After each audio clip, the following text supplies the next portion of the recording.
niphethe izinto ezinezinyembezi zamanye amadlozi kanjani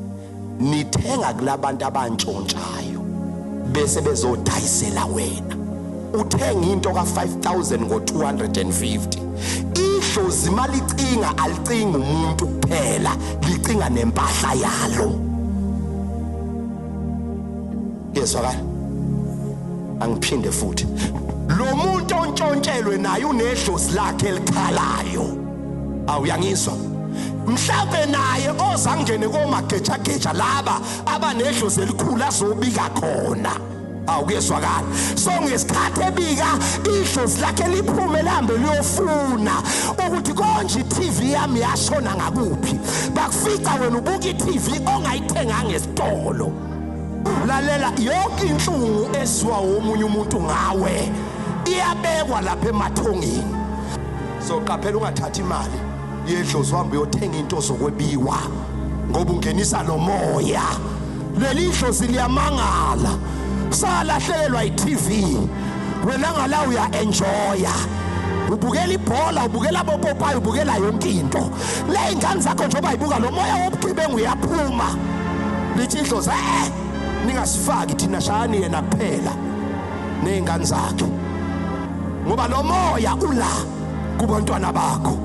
ayintwana njengoba seyintshontsha nje wena ohamba uthenga into zokwebiwa njengoba ingane zakho seyihamba idlala amajele wena owalanda ijele ngoba mabili lamadlozi lele lesigebengu liyamangalelwa lele nalo ntshontshelwe liyamangala kuphuma umkhaya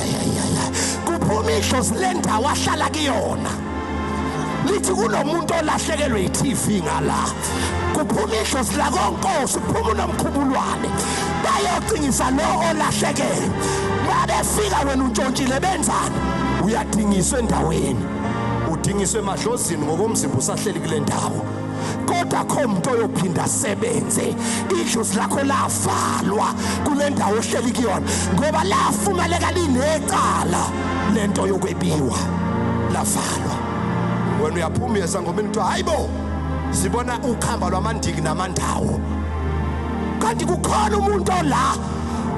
ongasena ndawo kwamathongo ingakho lokhu udla umndawo nje uthi uqeda kube kuvuka omunye umndawo uthi uqeda kubethwa ezibona inkamba kuwena